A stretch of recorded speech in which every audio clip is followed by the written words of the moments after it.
you're single. Again. And honestly, you might be the reason. Yeah, I said it. Not your ex, not the dating apps, not the universe conspiring against you. You. Before you throw your phone across the room, hear me out. This isn't a roast, it's reality. And the good news?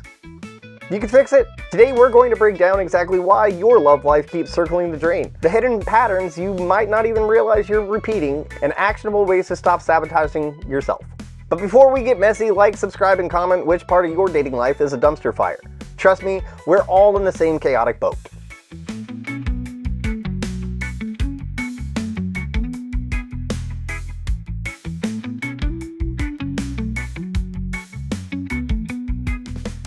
So you heard me say it. You might be the reason you're still single. But before you start crying into your oat milk latte, let's break down one of the biggest culprits: unrealistic expectations. We live in a world that sells perfection like it's a subscription service. Social media, movies, TikTok reels.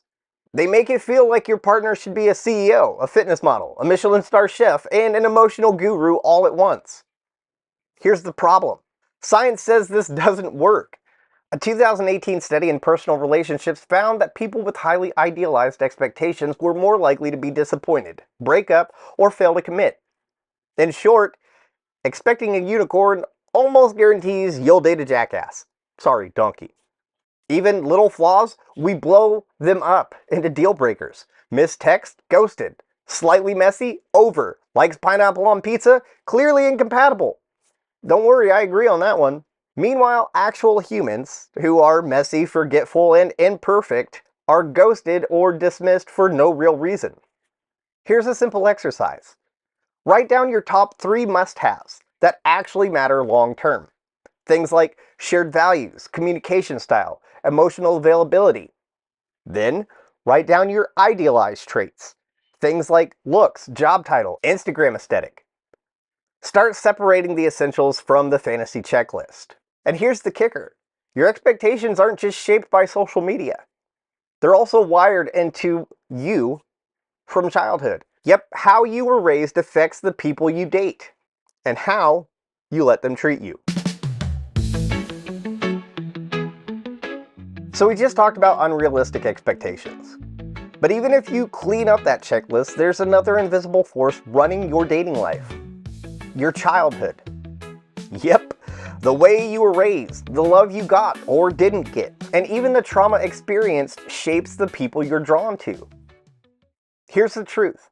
Your brain is wired to seek what's familiar, and familiar isn't always healthy.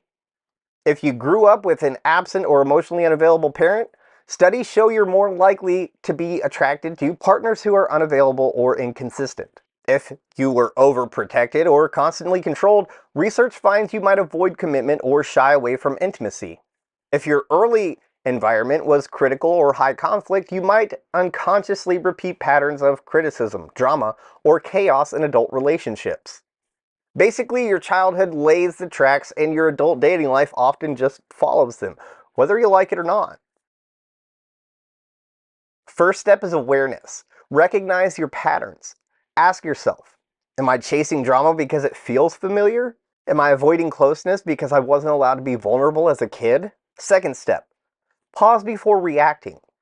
Your brain might be wired for the familiar, but your adult self has the power to choose differently. It's like upgrading the software on an old device.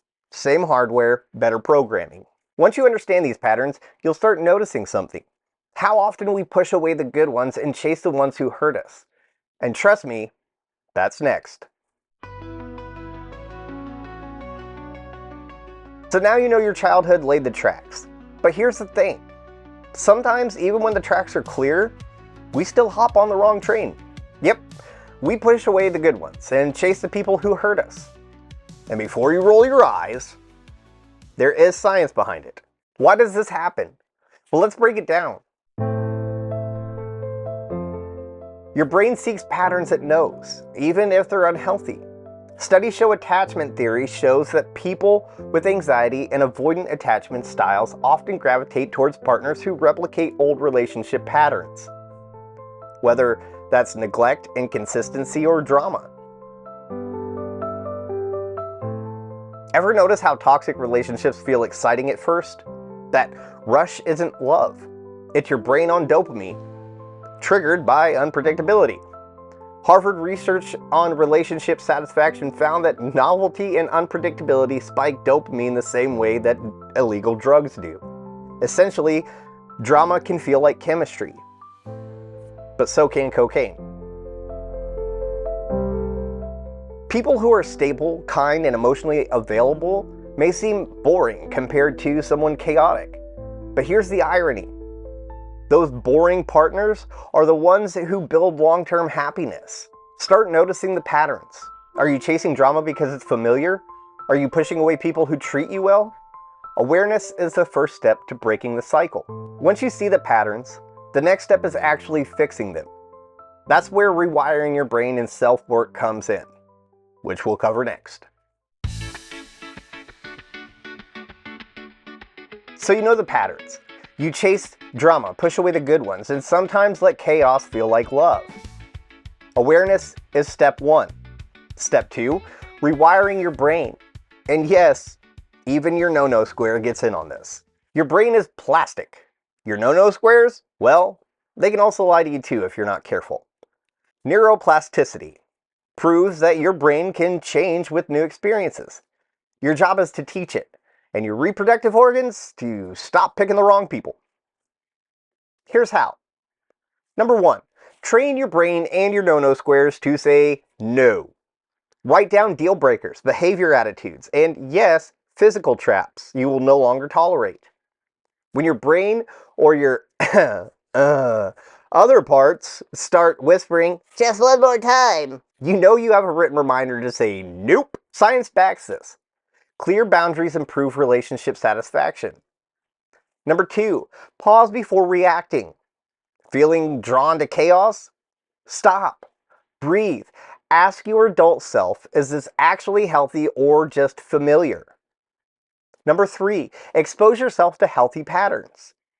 Hang with emotionally available people. Studies show seeing healthy attachment and actions retrains your brain to know what normal love feels like. Number 4, challenge unrealistic expectations. Every time your brain or your no-no square fantasize about the perfect partner, pause and ask, am I picking a human or a movie character? Number 5, slow down in the dating game. No instant gratification. Look for substance over chemistry. Your brain and your no-no squares will thank you later. When your brain and your no-no squares are finally on the same team, single stops being a curse and starts being a choice. And that, my friends, is empowerment.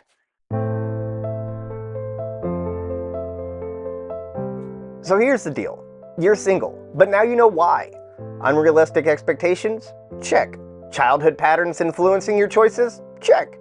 Chasing the wrong people while ghosting the good ones? Check. The good news? You can fix it. Rewire your brain, set boundaries, and train your no-no squares to finally say no when someone's not right for you. And let me be real.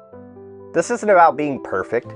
It's about being conscious, being intentional, and finally dating like an adult who actually knows what they want and won't settle for chaos just because it feels familiar. So take the awareness, take the tools, and stop sabotaging yourself. Single stops being a curse and starts being a choice. And that, my friends, is powerful.